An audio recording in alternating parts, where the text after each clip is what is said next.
You are standing at a threshold right now, not metaphorically, not as a poetic device to ease you into something comfortable. Actually, literally, at a threshold.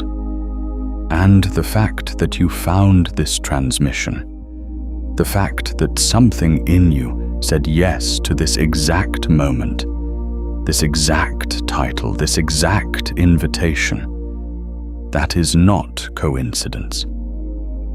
That is the gate recognizing you. Let me tell you what's happening. Something has been falling apart around you. Maybe it's been happening slowly, over months, and you've been watching it with this strange mixture of grief and relief. Or maybe it happened suddenly. A rupture, a revelation, a moment where the floor of your old reality simply gave way, and you found yourself standing in free fall, reaching for something solid and finding only air. Or maybe it's subtler than that. Maybe nothing dramatic has happened at all, but there's this persistent, low-frequency hum in your chest that tells you something is ending. Something is shifting. Something that used to feel like your life is starting to feel like a costume you've outgrown. That sensation, whatever form it's taking for you, is not a problem. It is a signal. It is the universe transmitting something directly into the architecture of your experience. And most people, when they receive this transmission, do one of two things. They either try to fix what's falling apart, to grab the pieces and reassemble the old structure, to rebuild the old reality as fast as possible because the disorientation is too much to bear. Or they collapse into the chaos, convinced that the falling apart means something has gone terribly wrong, that they've failed, that they've lost their way. But there is a third option, and it's the one almost nobody talks about. You can recognize the falling apart for what it actually is. You can stand at the edge of the chaos, at the edge of the confusion, at the edge of the feeling that nothing makes sense anymore.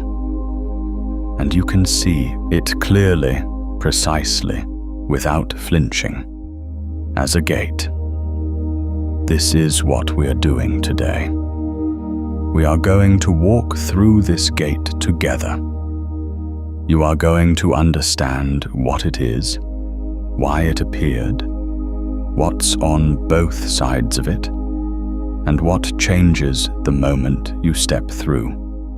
By the end of this transmission, you will not be the same version of yourself that pressed play, not because anything external will have changed, but because you will have crossed something, and once you cross it, there is no going back. The gate is open. Let's begin. There is a particular kind of silence that exists just before everything changes. You may have felt it before, that strange, suspended quality of a moment right before a threshold. The way the air feels different. The way your body knows something is coming before your mind can name it. Athletes describe it before a championship moment. Artists describe it before a breakthrough. Mystics have been describing it for centuries. That liminal space between what was and what is about to be. Physics has a name for what's happening in that silence. It's called a phase transition.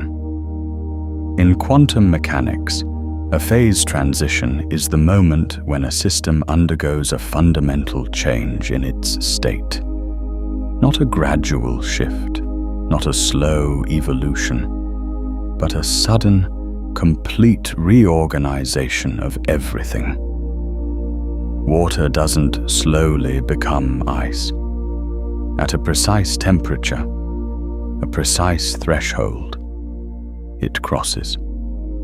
And on the other side of that crossing, it is structurally, fundamentally, irreversibly different. The same molecules, a completely different reality. This is not a metaphor. This is the actual mechanics of how reality changes, including the reality of consciousness. Here is what most people misunderstand about personal transformation. They believe it happens gradually. They believe that if they read enough books, attend enough workshops, do enough inner work, they will slowly, incrementally, become a better version of themselves. They believe change is a slope, a gentle incline they climb over years. But that is not how it works. That is not how it has ever worked. Consciousness doesn't evolve gradually. It crosses thresholds. It accumulates. Yes, there is a period of accumulation, of preparation, of gathering. But the actual change, the actual shift from one state of being to another, happens in a moment. A single crossing, a gate. You can spend years approaching a threshold, but you cross it in an instant. And what we are mapping in this transmission is the exact mechanics of that crossing. Because right now, you are in the accumulation phase. You are in the approach, and the gate is closer than you think. Here is the first thing you need to understand about the messages the universe is sending you. They are not random. They are not coincidences. They are not the universe being cruel or testing you or punishing you for some past version of yourself that didn't know better. Every signal you are receiving right now, every piece of chaos, every falling away, everything that no longer fits, every relationship that has grown strange, every belief that has started to feel hollow, every morning you've woken up and felt that quiet, persistent wrongness, all of it is a transmission. And it is all saying the same thing. The gate is here. The gate is now. And you are being invited to cross. But here's the thing about invitations from the universe. They don't come in language you were taught to read. They don't arrive as clear instructions with a roadmap and a guarantee. They arrive as disruption, as disorientation, as the feeling that the life you were living has started to resist you, as if reality itself is pushing back against who you've been, urging you, sometimes gently and sometimes not gently at all, toward something you can't yet see. This is what the universe is doing right now. It is not collapsing your life. It is opening a gate inside it. And the question, the only question that matters, is whether you're going to recognize the gate for what it is before it closes.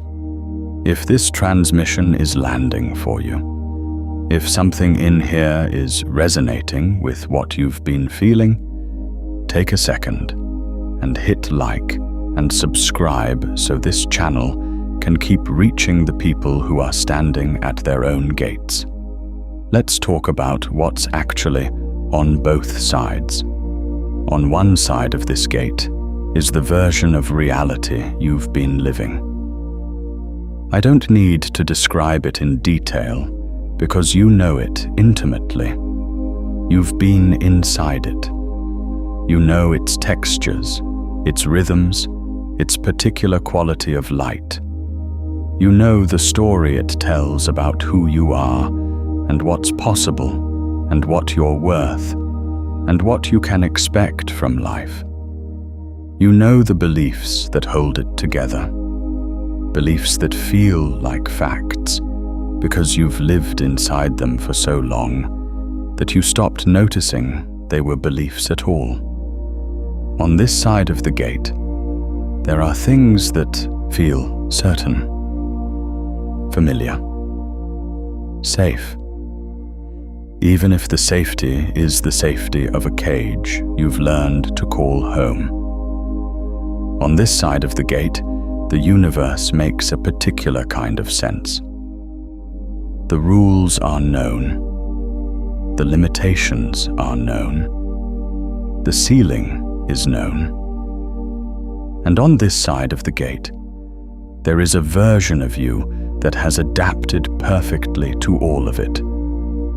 A version of you that has learned exactly how to navigate this reality, how to manage its constraints, how to survive inside its particular architecture. That version of you is not bad. It is not wrong. It got you here. It carried you through everything you've been through. But it cannot take you through the gate, because on the other side of the gate is something this version of you was not built to hold. On the other side is a reality that operates by different rules. A version of your life where the ceiling that felt so fixed and permanent simply does not exist. A version of yourself where the limitations you've been navigating aren't limitations at all. They're artifacts of a state of consciousness you're about to leave behind. On the other side of the gate is the version of you that the universe has been trying to reach through every disruption, every falling away, every signal you've been receiving and half reading and not quite knowing what to do with. On the other side is who you actually are when you stop being who you had to be. That is what's waiting. And the only thing standing between you and that reality is the crossing itself. Now I need to tell you something important about why this moment, this specific moment, is the crossing point. Because you might be thinking, I've felt this before. I've stood at edges before. I've had moments that felt like thresholds, and then the feeling passed and nothing really changed.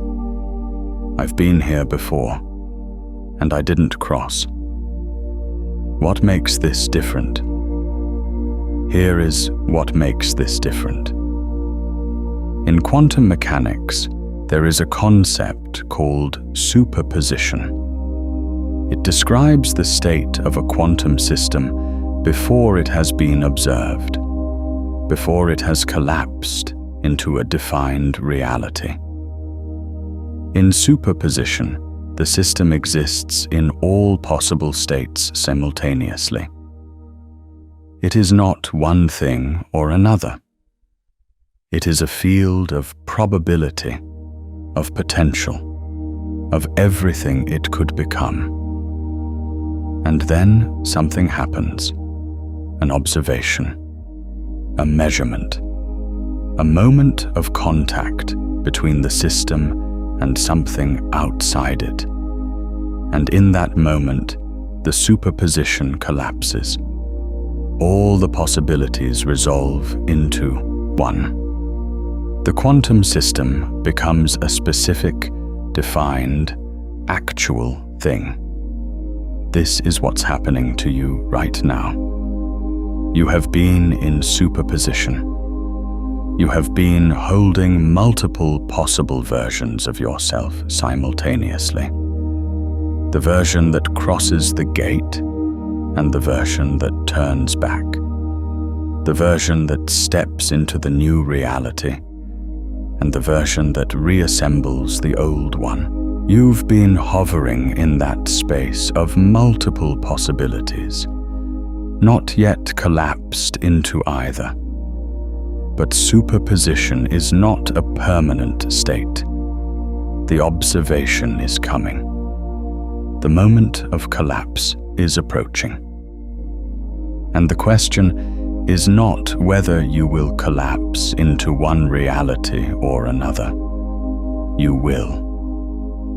The question is which reality you will collapse into when the moment arrives.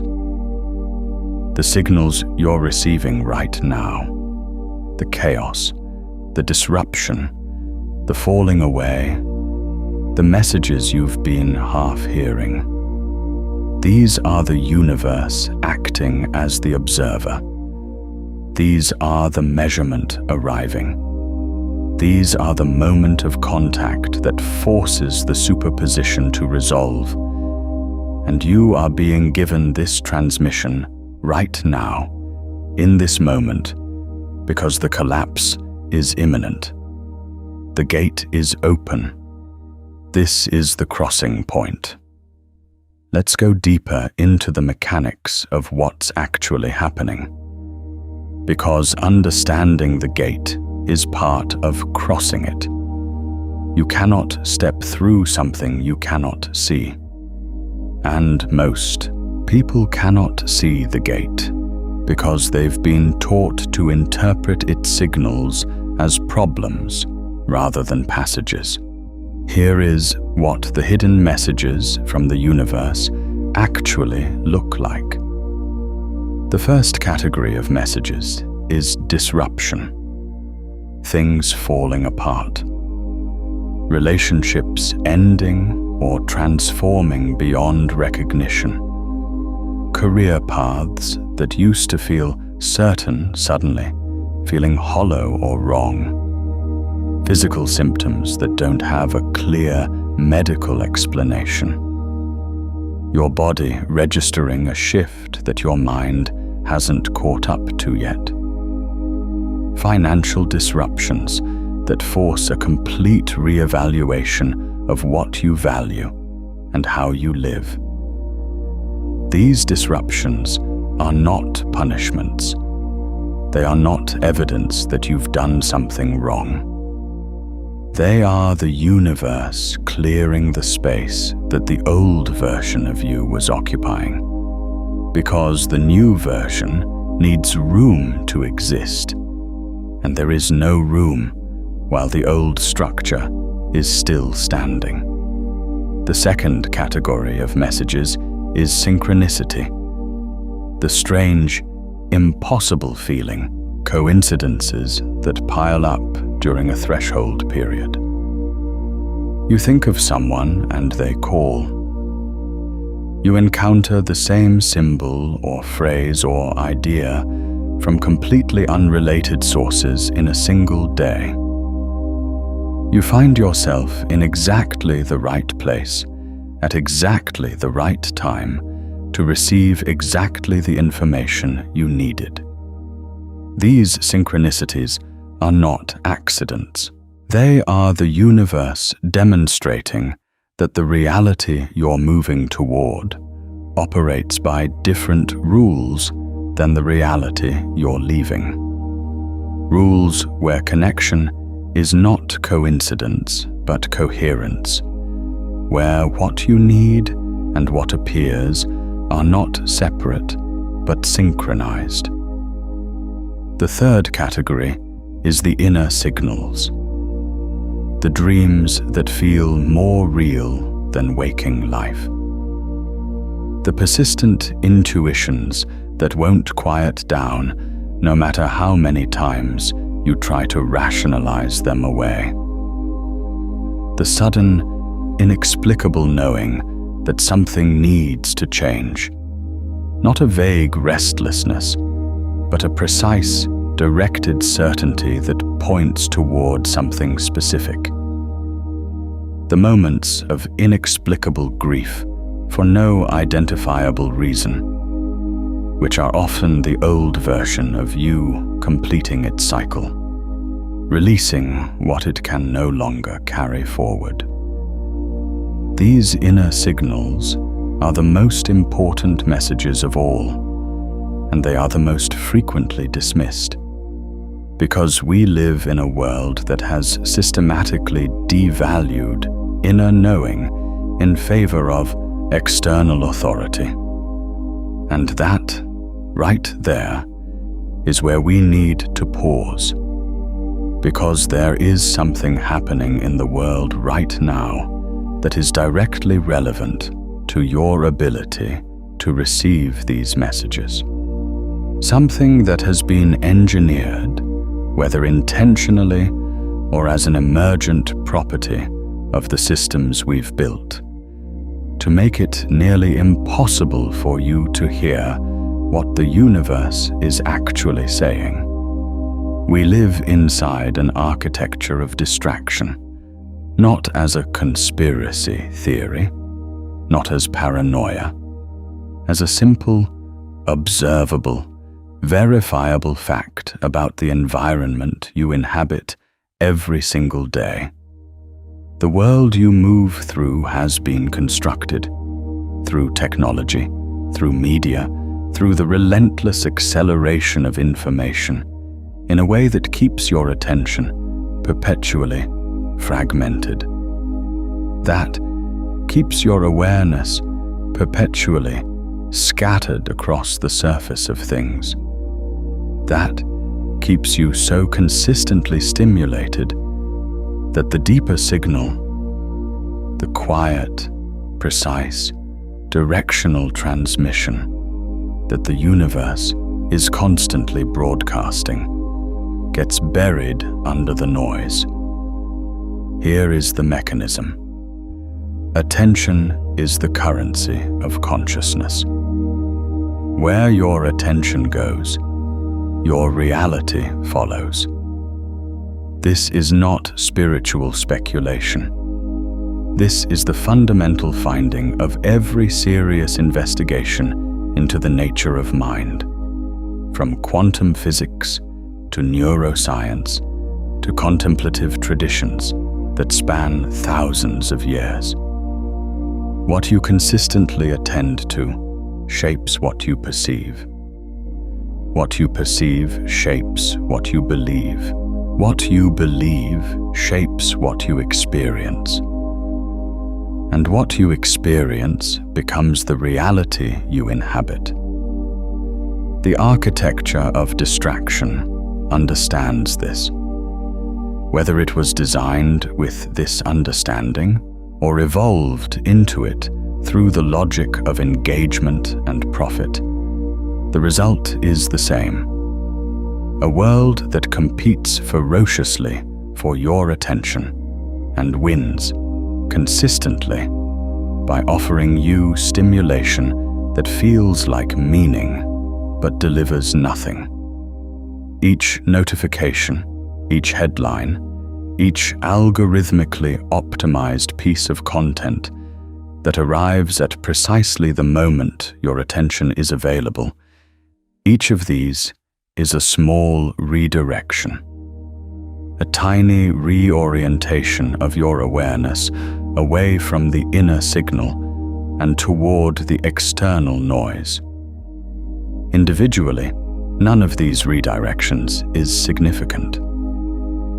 Cumulatively, across days and weeks and years, they produce a person who has lost the ability to hear themselves.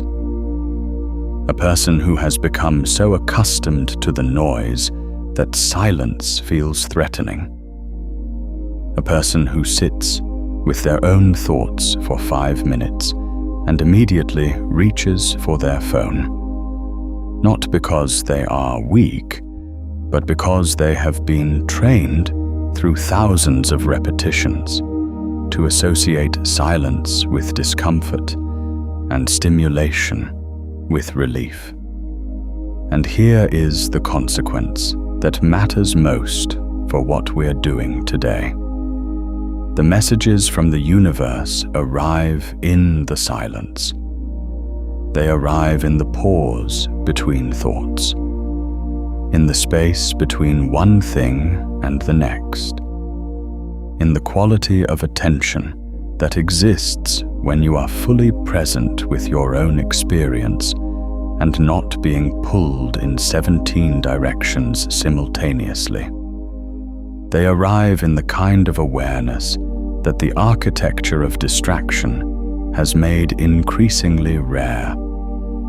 This is why so many people are receiving signals they can't quite read. They can feel something is happening. They can feel the threshold approaching. They can feel the gate. Its presence registers somewhere beneath the noise, like a low-frequency vibration that you feel in your chest before you hear it with your ears. But they can't get clear on what it's saying, because the noise is too loud and the silence is too unfamiliar. What we're doing in this transmission is creating a corridor of silence inside the noise, a passage through the distraction, a space where the signal can become clear. And the first thing the signal is saying, the first message, the foundational transmission, is this: you are more than what the noise tells you you are. The architecture of distraction doesn't just fragment your attention. It fragments your identity. It keeps you in a perpetual state of self-comparison, self-doubt, self-monitoring against external standards that were never designed to help you flourish. It keeps you consuming images of who you should be, what you should want, how you should live, and measuring yourself against those images and finding yourself perpetually insufficient. It keeps you seeking validation from sources outside yourself because it has systematically undermined your trust in the source of knowing that exists inside you. But here is what that architecture cannot touch: the part of you that recognized this transmission, the part of you that said yes to this moment, the part of you that has been feeling the gate, even through all the noise, even when you couldn't name what you were feeling. That part of you is not a fragment. It is not a product of conditioning. It is not a manufactured identity or a curated self-image. It is the part of you that exists prior to all of that. The awareness beneath the noise, the consciousness that observes all the fragments without being any of them. And that is the part of you that is standing at the gate right now. That is the part of you we are walking through together. Now, I want to tell you a story. There was a woman named Mara. She was, by every external measure, successful. She had built a life that looked exactly like what she had been told a good life should look like. The career, the relationship, this home, the social circle. She had followed every instruction she'd been given about how to construct a meaningful existence, and she had done it well. She was competent, capable, respected, and she was completely, utterly, silently hollow. Not depressed exactly, not broken, just absent from her own life in some way she couldn't quite articulate, like she was watching herself live from a slight distance, like there was glass between her and her own experience. She didn't know what was wrong. She had everything she was supposed to want. She tried harder. She achieved more. She added more to the structure of her life, thinking that if she could just build it high enough, solid enough, impressive enough, the hollowness would fill. It didn't. And then one year, everything started falling apart. Not dramatically at first. Small things. A project she'd invested years in fell through. A friendship that had been central to her social world quietly dissolved. No fight, no rupture. Just a gradual fading that she couldn't stop. She got sick with something that wasn't serious, but wouldn't quite resolve. This persistent, low-grade something that kept pulling her attention inward. And she started having dreams, vivid, architectural dreams about houses with rooms she'd never opened, doors she'd never walked through. Her first response was to fix it, to reassemble, to work harder, reach out more, see more doctors, add more structure to hold the falling pieces together. It didn't work. And then one morning, she stopped. She didn't decide to stop. She just stopped. She was sitting at her kitchen table at 5 in the morning, too exhausted to try to fix anything. And she sat in the silence, and she let herself actually feel what she'd been running from for years. And in that silence, something arrived.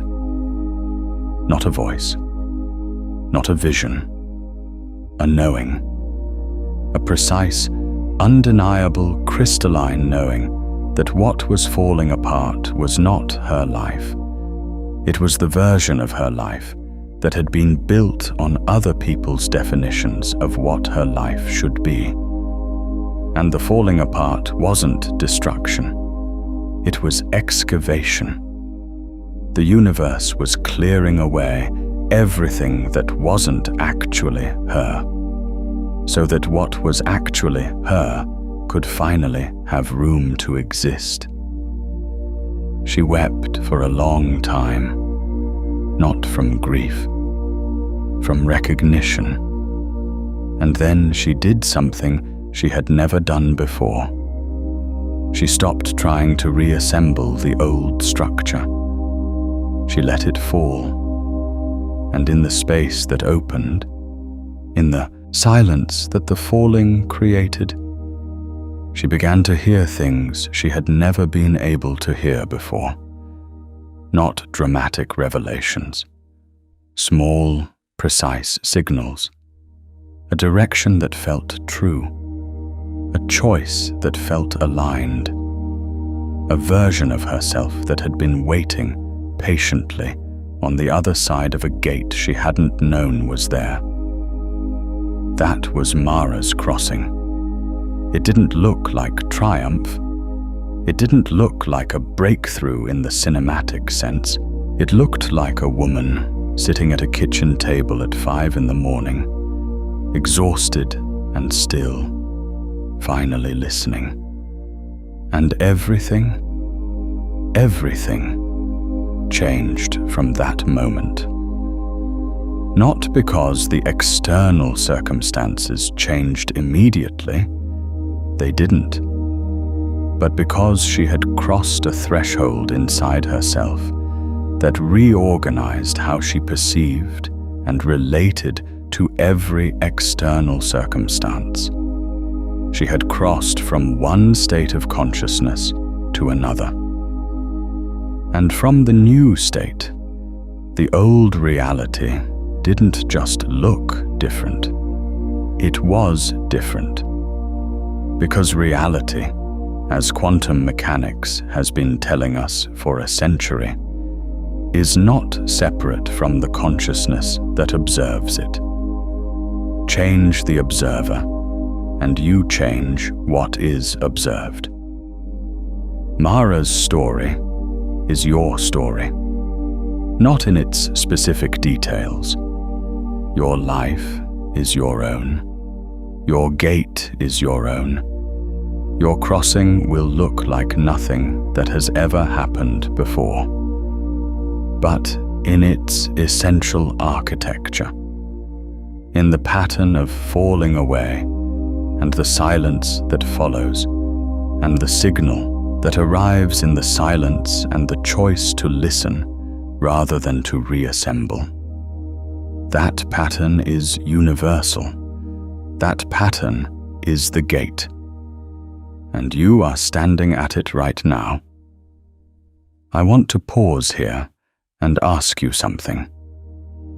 Have you had your own version of Mara's moment? A specific instant where you knew, with your whole body, that you had crossed a point of no return. A moment when everything shifted at once, when the old structure gave way and something irreversible happened inside you. Drop it in the comments. Not a performance of it, just the real thing. What was the moment you stood at the edge and knew there was no going back? Let's talk about what the universe is actually saying to you. Because I want to be precise here. I want to move past the vague language of spiritual awakening and get to something concrete, something you can actually use, something that maps onto your actual experience right now. The universe communicates through resonance. This is not a metaphor. This is physics. Everything in physical reality vibrates at a frequency. Your body vibrates. Your thoughts create measurable electromagnetic fields. Your emotional states produce distinct physiological signatures that are detectable not just within your own body, but in the space around you. The field of reality you inhabit is not a passive backdrop. It is a dynamic, responsive, living system that is in constant relationship with your state of consciousness. When your internal frequency matches the frequency of a particular reality, that reality becomes accessible to you. When it doesn't match, that reality remains invisible, not because it doesn't exist, but because you're not vibrating at the frequency required to perceive it. This is what the hidden messages are actually telling you. They are frequency markers, signals that tell you when you're in resonance with a particular state and when you're not. The discomfort, the disruption, the falling away. These are the universe showing you where you are out of resonance with who you're becoming. The synchronicities, the inexplicable knowings, the moments of sudden clarity. These are the universe showing you where your frequency is already beginning to match what's on the other side of the gate. The messages are not mysterious. They are precise. but you have to be in enough stillness to read them precisely. And here is the thing about frequency that most people don't understand. You don't raise your frequency by forcing yourself into positivity. You don't raise it by suppressing the difficult emotions, or bypassing the hard truths, or floating above the reality of your actual experience in some kind of spiritual dissociation. That is not resonance with a higher state. That is escape from the current state. And escape is not the same as crossing. You raise your frequency by becoming more fully present with what actually is, by feeling what you actually feel, by seeing what you actually see, by letting the truth of your current experience be exactly as it is without the layers of resistance and avoidance and managed distance that the architecture of distraction has taught you to maintain. Presence is the frequency that opens the gate. Not manufactured positivity, not spiritual bypass, not the performance of enlightenment. Presence. Raw, honest, unmanaged contact with your own experience. And this is where we arrive at the practice. This is the threshold crossing visualization. This is the actual mechanism of the gate. I want you to do something right now. If you're in a place where you can close your eyes, close them. If you're driving or doing something that requires your visual attention, keep your eyes open, but let your awareness turn inward. Let whatever you're looking at become soft and peripheral. Take a breath, not a performed breath, not a deep breath for show, just a real breath. Let it be exactly as deep as it wants to be. And now, I want you to feel where you are right now. Not where you are physically, where you are internally. What is the quality of your experience in this moment? What is the texture of the feeling in your body? Don't analyze it. Don't try to name it, or categorize it, or fix it. Just feel it. Let it be exactly as it is. Now I want you to notice something. Beneath whatever you're feeling, beneath the anxiety, or the grief, or the confusion, or the anticipation, or whatever specific emotion is present, there is something else. Something that is not the emotion. Something that is aware of the emotion. Something that is watching it, holding it, containing it without being consumed by it. That is the part of you that is standing at the gate. That is the awareness that exists prior to the content of your experience, prior to the story, prior to the identity, prior to the version of yourself that was built in response to everything that has happened to you. That awareness was here before any of it, and it will be here after all of it. That is what's crossing the gate, not the constructed self, not the managed self, not the self that knows how to navigate the old reality, the awareness beneath all of that, the consciousness that is the actual you. Now, I want you to imagine, with that awareness, that you can see the gate, It doesn't have a specific form. It takes whatever form resonates with you. Maybe it's a literal gate, a threshold, a doorway. Maybe it's a shift in the quality of light. Maybe it's a feeling of standing at the edge of something vast. Whatever form it takes, let it be there.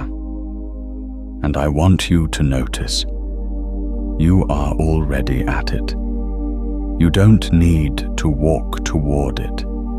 You don't need to prepare for it. You don't need to be more ready, more healed, more developed, more certain. You are already standing at it. The approaching is complete. Now notice what's on the side you're standing on. The familiar, the known, the version of yourself and your reality that you've been inhabiting.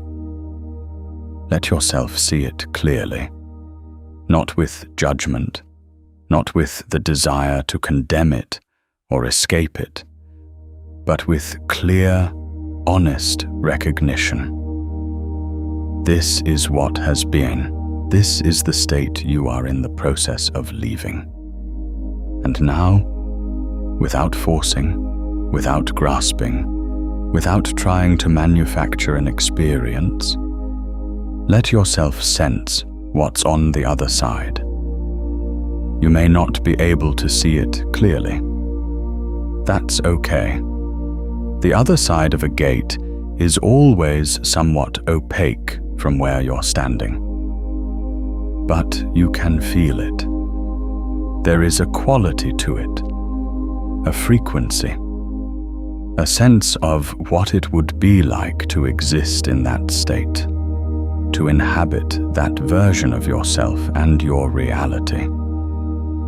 Let that sense be as clear as it wants to be. And now, here is the crossing. It is not a dramatic leap. It is not a white-knuckle jump into the unknown. It is simply a decision. A quiet, clear, irreversible decision to stop going back. Not a decision to have everything figured out. Not a decision to be fearless. Not a decision to know exactly what comes next. Just a decision to stop returning to the old state, to stop rebuilding the old structure, to stop insisting that the old version of your reality is the only version that's real. The crossing is that decision. Make it now. Not in your mind, in your body. Let it settle into your chest, into your belly, into the physical reality of your existence. Let the decision become cellular. Let it become as real as your heartbeat. And then stay there, on the other side, in the new state. Breathe in it. Notice what it feels like. This is where you're going. This is what the gate opens into. And now, let's talk about what actually changes on the other side. Because this is where I need to be very precise with you, and where a lot of spiritual content gets it wrong. What changes on the other side of the gate is not your external circumstances, at least not immediately. What changes first is your relationship to reality, your capacity to perceive it, your ability to receive the signals it's constantly sending. And then, from that changed perception, the external reality begins to reorganize. Here is how it works. On the other side of the gate, the messages from the universe that used to feel like chaos begin to feel like coherence. The disruptions that used to feel like punishment begin to feel like precision, like the universe is a master surgeon removing exactly what needs to be removed, with exactly the right instrument, at exactly the right time. You stop experiencing the falling away as loss and begin experiencing it as liberation, not because you've forced yourself into positivity, but because from the new state, you can see what the falling away is actually making room for. On the other side of the gate, synchronicity becomes your primary navigation system. You stop trying to force your way through reality by sheer effort and will, and you start moving with the current of what's actually being offered. You notice the coincidences, the alignments, the moments where what you need and what appears are not separate. And instead of dismissing them as luck or accident, you recognize them as the universe's language. You learn to read that language. You get fluent in it. On the other side of the gate, your relationship to time changes. This is one of the most disorienting aspects of crossing for people who haven't been told to expect it. On this side of the gate, time feels linear and scarce. There's never enough of it. It's always running out. You're always behind or ahead of where you should be. On the other side, time feels more like a field than a line. Moments of genuine presence expand. The quality of your experience deepens. You stop living in the perpetual rush between past regret and future anxiety, and start inhabiting the only place where reality is actually happening. Now, on the other side of the gate, your relationship to other people changes. Not because you become more isolated or more selective, but because you stop relating to people from a place of need and start relating to them from a place of resonance. The connections that were held together by shared limitation, by mutual agreement to stay small, to stay comfortable, to stay inside the old reality. Those connections transform or dissolve, and in their place, something different becomes possible. Connections that are held together by genuine resonance, by shared frequency, by mutual recognition of what's actually true. And on the other side of the gate, your relationship to yourself changes most profoundly of all. The self-doubt that felt so fundamental, so structural, so much like a permanent feature of your inner landscape, it doesn't disappear, but it loses its authority. You stop taking it as evidence of something true about you, and start recognizing it as a residue of the old state, a signal that you've momentarily slipped back into the old frequency. And from that recognition, you can return. You can recalibrate. You can choose the new state again, and again, and again, until it becomes the default. This is the other side. This is what you're crossing into. And I want to speak now about something that happens in the crossing that no one warns you about. There is a moment, and you may have already felt it, or you may feel it in the days and weeks ahead, where the crossing feels like loss rather than gain, where the new state feels terrifying rather than liberating, where the gate, which you recognized and approached and began to step through, suddenly feels like something you want to step back from. This is not a failure of courage. This is the physics of the crossing. In quantum mechanics, when a system undergoes a phase transition, there is a moment of maximum instability. The old state is no longer stable. It's been disrupted. It's in the process of dissolving. But the new state hasn't fully organized yet.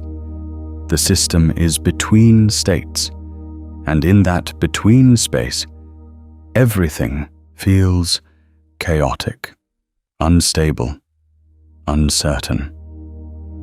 This is what the dark night of the soul actually is. Not a sign that you've gone the wrong direction, not evidence that the gate was a mistake, not proof that you should turn back. It is the maximum instability of the phase transition. It is the moment right before the new state crystallizes. And the single most important thing you can do in that moment is not turn back. Because here is what turning back costs you. And I want you to hear this clearly. When you approach a gate and then retreat, you don't return to the same version of yourself you were before you approached. You return to that version, carrying the knowledge that the gate exists, carrying the awareness of what's on the other side. And that knowledge, that awareness, cannot be unfelt. It becomes a source of chronic dissatisfaction, a persistent, low-grade ache of knowing that a different life was possible and choosing not to live it. That is a much harder thing to carry than the discomfort of the crossing. The crossing is temporary. The instability of the phase transition resolves. The new state crystallizes, and on the other side is something that makes the temporary discomfort of the crossing not just worth it, but laughably small in comparison. But the ache of the retreated crossing, that is not temporary. That lives in you. So when you feel the instability, when you feel the between-state terror, when the gate feels more threatening than it did when you were approaching it, remember this. You are in the phase transition. The new state is crystallizing. Stay. Now, I want to address something directly, because I know it's present for many of you. There is a part of you that is asking, but what if I'm wrong? What if what I'm feeling isn't a gate? What if it's just chaos? What if there is no other side? No new state, no crossing? What if it's just things falling apart and nothing is waiting on the other side? I understand that question. I understand why it's there. And I want to give you a precise answer. The doubt itself is a signal, not a signal that you're wrong. A signal that you're at the threshold. Because doubt, real doubt, the kind that lives in your body and not just your mind, is the sensation of standing at the edge of something vast. It is the sensation of the old certainty dissolving before the new certainty has formed. It is the between-state experience of someone in the middle of a phase transition. The absence of doubt would actually be more concerning. It would mean you hadn't actually approached the gate, that you were still safely inside the old reality where everything is known and nothing is at stake. Real crossings are accompanied by real doubt. That is not a bug. It is a feature. And here is the other thing I want to say about doubt. The question is not whether the gate is real. The question is, what is the cost of treating it as real versus the cost of dismissing it? If the gate is real and you cross it, you arrive on the other side. If the gate is real and you dismiss it, you miss the crossing and carry the ache of the missed threshold. If the gate is not real and you treat it as real, if you make the decision to stop rebuilding the old structure, to let the falling away fall, to become present to your own experience and responsive to the signals you're receiving, what have you lost? You've become more present, more honest, more aligned with your actual experience. You've stopped wasting energy on reconstruction. You've opened yourself to possibility. The asymmetry is clear.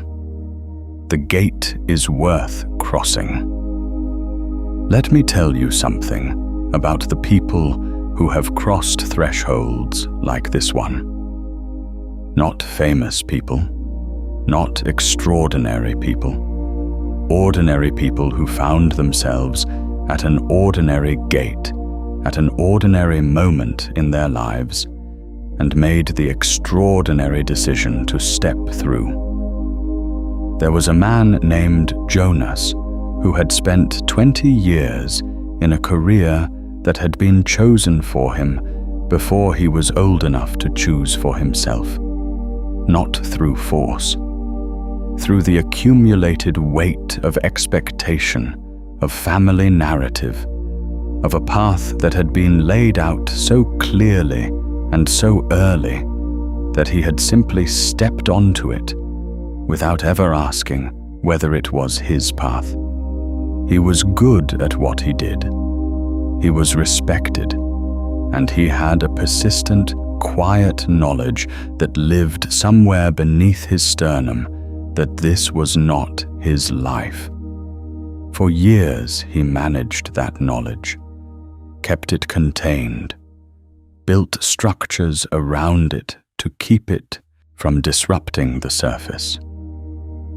And then one day the structures failed, not dramatically, but completely. A restructuring at his company, a diagnosis in his family, a conversation with his youngest child who looked at him and asked with the devastating honesty of a 7-year-old, "Dad, why do you look sad when you go to work?"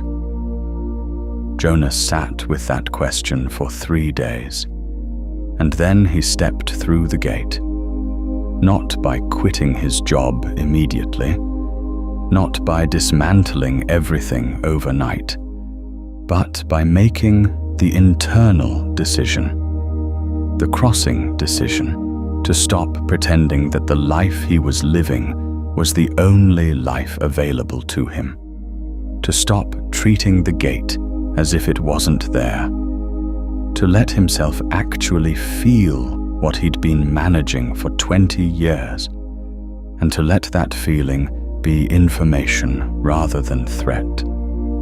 From that internal crossing, everything reorganized. Not instantly, not without difficulty, but with a coherence, a direction, a sense of alignment that he had never experienced inside the old structure. The external circumstances changed over the following years in ways he could not have predicted from where he was standing. But the crossing itself, the internal threshold, happened in 3 days of sitting with a 7-year-old's question. That is the gate. That is how it works. There was a woman named Sarah who had built her entire identity around being needed, around being the one who held everything together, for her family, for her friends, for her community. She was extraordinary at it. She was the person everyone called. She was the one who showed up. And she had structured her life so completely around this role that she had no idea who she was when she wasn't playing it. And then the people she had built her life around, one by one, in their own ways, for their own reasons, stopped needing her in the same way. Children grew up. Friends found their footing. The role that had defined her began to dissolve. And Sarah experienced this as catastrophe, because without the role, she didn't know who she was. She spent months trying to find new people to need her, new situations where she could be indispensable, new structures that would hold the old identity in place. And the universe, with its characteristic precision, kept removing those structures as fast as she could build them, until she finally stopped and sat in the terrifying, vast, unfamiliar silence of not knowing who she was. And in that silence, in that exact space, that felt like the worst thing she had ever experienced. The signal arrived. Not who she was for other people, who she was for herself. It was a version of herself she had never met. A version that existed prior to the role, prior to the need to be needed, prior to the entire architecture of identity she had constructed around being indispensable. A version that was simply present, simply alive, simply here. Sarah wept for a long time when she met that version of herself. And then she crossed the gate. And the life that organized itself on the other side was beyond anything she could have imagined from where she had been standing. These stories are not exceptional. They are the pattern. They are what the gate looks like when it opens in an ordinary human life. And your version of this story, your gate, your crossing, your other side, is already in motion. The question is only whether you're going to recognize it. Tell me something in the comments. Where are you right now in this pattern? Are you in the falling away, watching the old structure dissolve? Are you in the between space, in the instability of the phase transition? Or have you already crossed something and you're beginning to feel what's on the other side? I want to know where you actually are, not where you think you should be, where you actually are. Now, I want to speak to something that lives just beneath the surface of everything we've been exploring today. Something that is the deepest layer of the message the universe is sending. You have been taught in 1,000 subtle and not so subtle ways that you are a receiver of reality rather than a creator of it. That reality happens to you. that you are subject to forces larger than yourself, the economy, the culture, the systems, the circumstances, and that your job is to navigate those forces as skillfully as possible, to minimize the damage, to maximize the comfort, to survive. This is the fundamental lie. Not because external forces don't exist. They do. Not because circumstances don't matter. They do. But because the premise that you are fundamentally a receiver, a subject, a passenger in the vehicle of your own existence is simply, precisely, demonstrably false. Quantum mechanics, in its most radical and most consistently misunderstood implication, tells us that the observer is not separate from what is observed. That consciousness is not a passive witness to reality, but an active participant in its creation. That the act of observation, of attention, of awareness, of the particular quality of presence you bring to your experience, actually shapes what becomes real. This is not mysticism. This is the most rigorously tested, most consistently replicated, most mathematically precise finding in the history of human scientific inquiry. You are not a receiver of reality. You are a co-creator of it. And the gate that is standing open in your consciousness right now is the threshold between living as a receiver and living as a creator, between inhabiting a reality that was handed to you and inhabiting a reality that you are actively, consciously, deliberately participating in bringing into existence. That is the crossing. That is what's on the other side. And everything, the disruption, the falling away, the signals you've been receiving, the chaos that doesn't feel like chaos anymore once you can see it clearly. All of it has been the universe trying to show you this.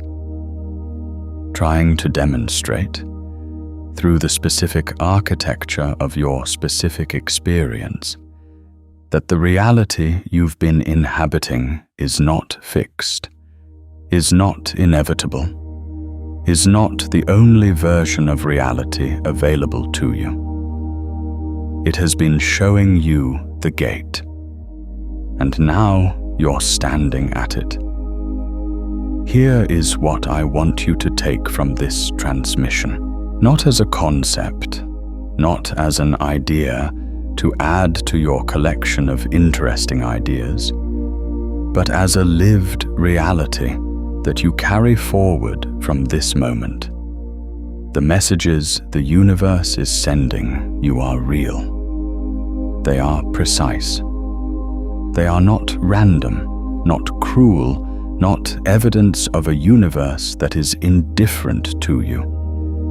They are the universe in constant, active, specific communication with the particular frequency of your particular consciousness, pointing you always toward the version of yourself and your reality that is most fully aligned with what you actually are. The chaos is not collapse. It is invitation. The falling away is not loss. It is excavation. The confusion is not evidence that you've lost your way. It is the sensation of standing at a threshold where the old maps no longer apply and the new terrain hasn't been charted yet. And the silence beneath all the noise, the silence that the architecture of distraction works so hard to prevent you from accessing, That silence is where the signal lives. That silence is where the gate is. You don't have to earn access to that silence. You don't have to achieve some level of spiritual development before you're allowed to stand in it. It is available to you right now, in this moment, in the breath you're taking as you hear these words. The gate is always there. It opens when your frequency matches what's on the other side. And the fact that you are here, right now, hearing this, the fact that something in you recognized this transmission and said yes to it, that is the frequency matching. That is the gate opening. Now, let's talk about what you do with this in the days ahead. Because a transmission like this one can feel complete and clear in the moment, and then dissolve into the noise of daily life before it has a chance to actually change anything. And I want this to change something, not as an intellectual shift, but as a lived, embodied, ongoing reality. Here is the practice. Every day, not once a week, not when you remember, every day, create a corridor of silence. 5 minutes is enough to start. 10 is better. 20 is transformative, but 5 minutes of genuine silence. Not silence while you're scrolling, not silence while you're planning, not silence while you're managing your internal monologue, but actual silence, actual presence, actual contact with your own experience. 5 minutes of that will begin to change your relationship to the signal. In that silence, ask one question. Not a complex question, not a spiritual inquiry that requires years of study to engage with. Just this. What is the universe trying to show me right now? And then, this is the critical part. Don't answer it with your mind. Let the answer arrive. It may arrive as a feeling, as an image, as a word that surfaces from somewhere beneath your thinking, as a physical sensation in your body, as a memory that appears without being called, as a sudden, inexplicable clarity about something that has been murky. Whatever arrives, receive it. Don't analyze it immediately. Don't try to fit it into a framework or make it mean something useful. Just receive it. Write it down if that helps. Let it be information. Over days and weeks of this practice, something happens. The signal becomes clearer. The messages that used to feel like chaos begin to feel like language. The disruptions begin to feel like directions. The synchronicities begin to feel like confirmation rather than coincidence. You begin to develop fluency in the universe's actual language, the language of resonance, of frequency, of the precise, directional communication that has been happening all along, but that the noise was drowning out. This is how you learn to listen. This is how you stay on the other side of the gate. Because crossing the gate is not a one-time event.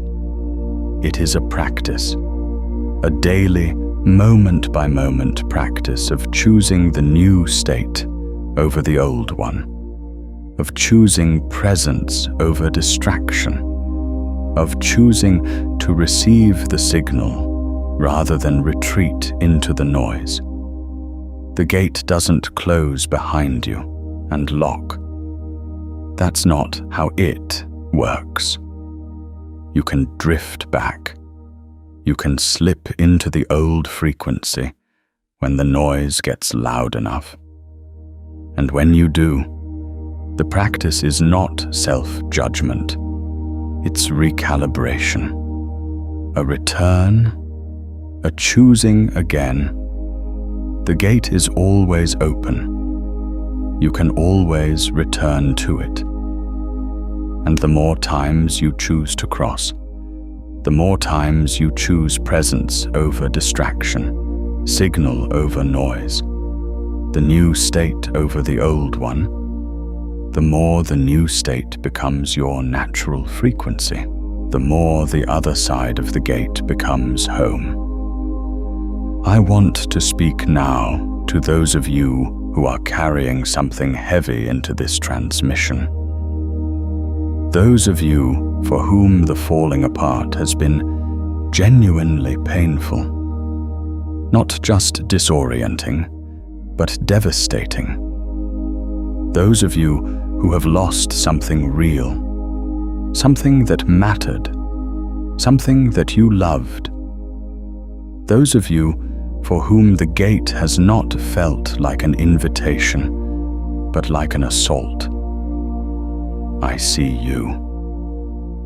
And I want to say something that I hope lands with the precision it deserves.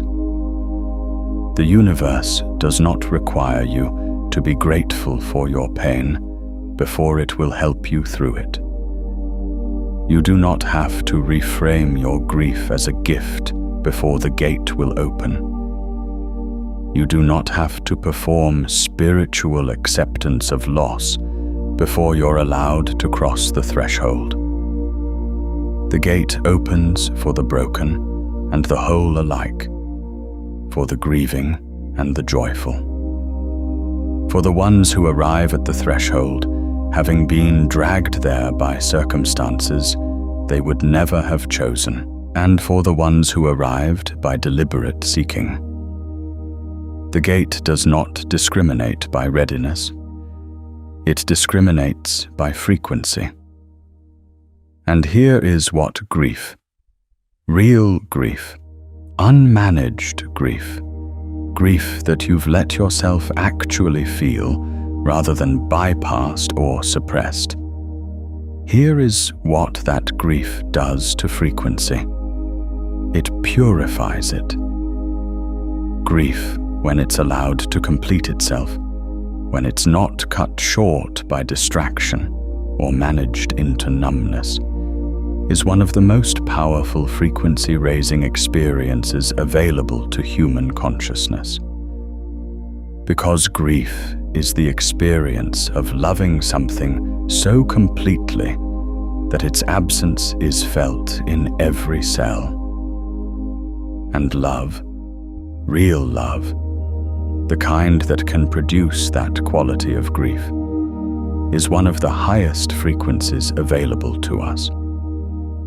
The pain of real loss is not an obstacle to the crossing. It is often the very thing that makes the crossing possible, because it breaks open the constructed self in a way that nothing else can.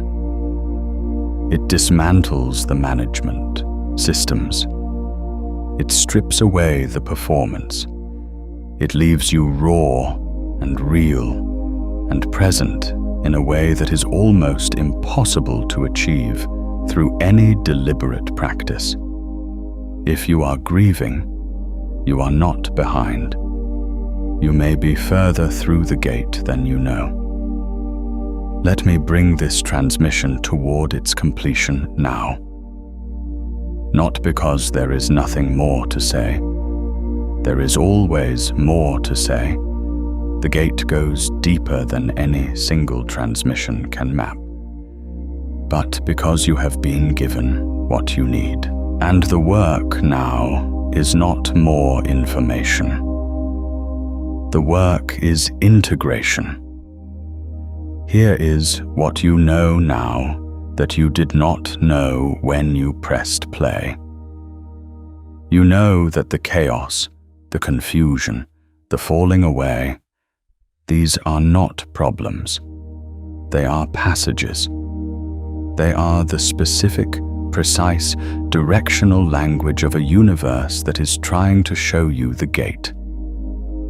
You know that the messages you've been receiving, the disruptions, the synchronicities, the inner signals, the dreams, the persistent knowings, these are real. They are not imagination. They are not wishful thinking. They are the universe in direct communication with your consciousness, pointing you toward the threshold. You know that consciousness does not evolve gradually. It crosses thresholds, and you are at one right now. You know that the gate opens when your frequency matches what's on the other side, and that the way to raise your frequency is not through forced positivity or spiritual performance, but through genuine presence, through honest, unmanaged contact with your actual experience. You know that the crossing is a decision, a quiet, clear, irreversible decision to stop returning to the old state. Not a decision to have everything figured out. Not a decision to be fearless.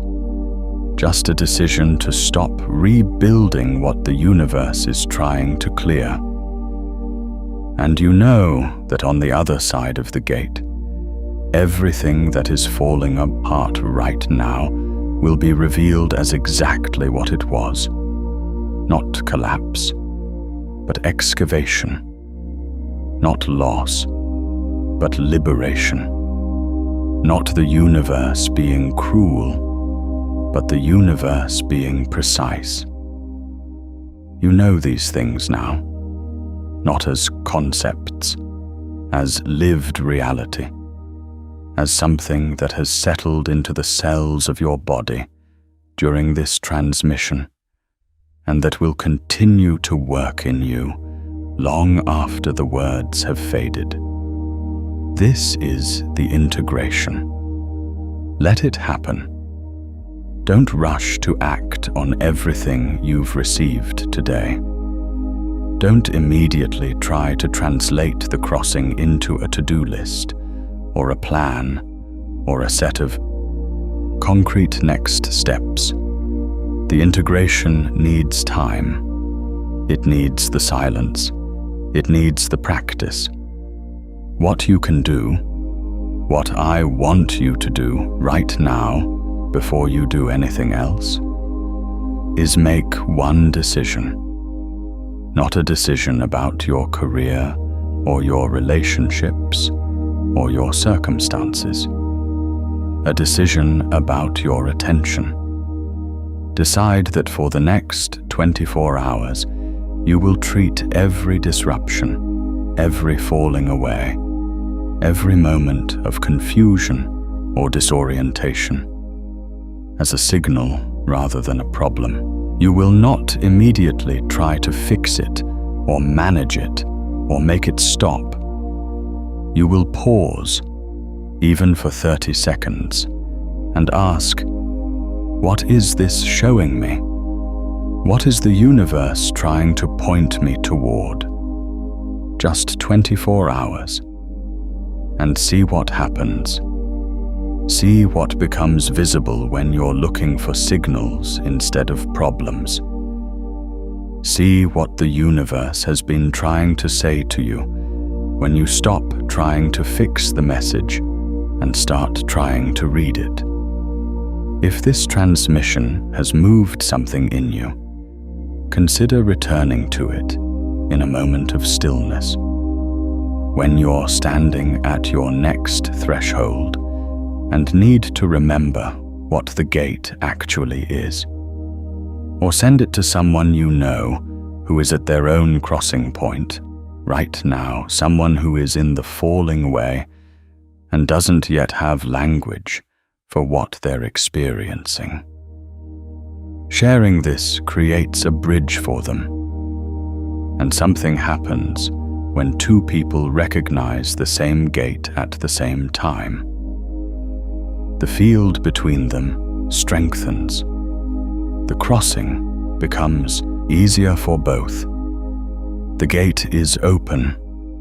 It has been open. It will remain open, and you are standing at it right now, not as the version of yourself that arrived here uncertain and half listening through the noise, but as the version that has been reminded of what it actually is.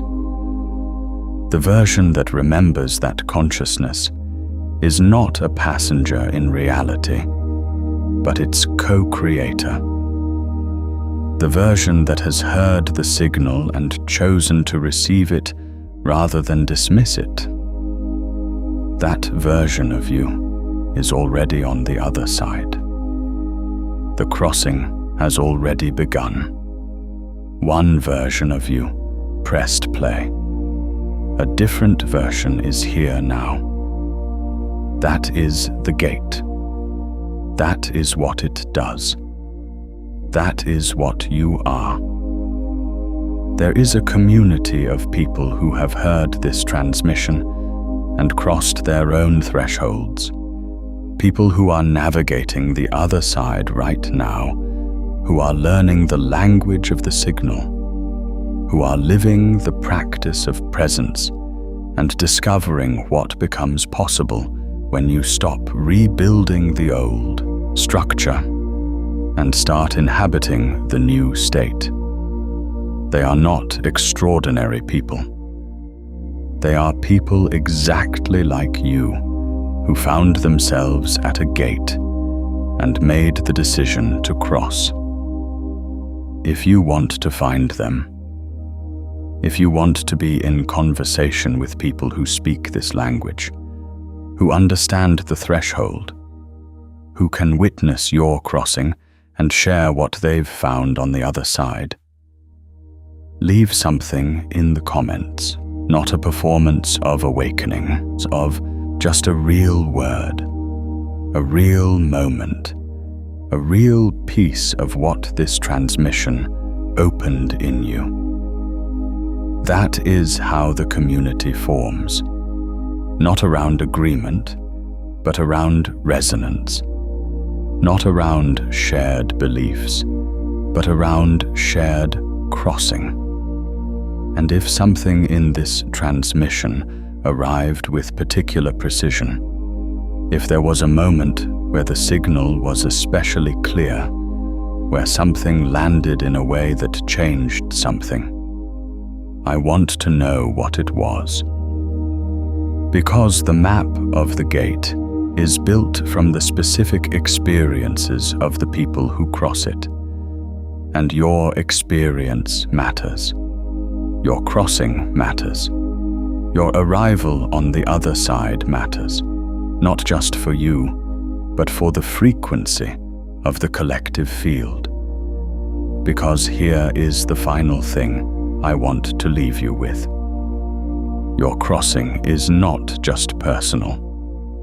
Every threshold you cross, every gate you step through, every state transition you complete changes the field, raises the collective frequency, makes the gate more visible, more accessible, more crossable for the people around you who are standing at their own thresholds and not yet sure what they're seeing. You are not crossing this gate alone. You are crossing it as part of a larger movement of consciousness, a phase transition that is happening not just in individual lives, but in the collective field of human awareness, a threshold that humanity itself is approaching, in its own way, in its own time. And every single person who crosses their individual gate contributes to the collective crossing. Every person who chooses presence over distraction, every person who learns to read the signal instead of managing the noise, every person who makes the quiet, clear, irreversible decision to stop rebuilding the old structure and start inhabiting the new state. Each of those crossings matters beyond the individual life. Each of them is a frequency contribution to a field that is, right now, in the middle of its own vast phase transition. You are part of something larger than your own story, and your crossing is one of its necessary moments. The gate is open. You have heard the transmission. You know what's on to both sides. You know what the crossing costs and what it gives. You know what the signal is saying.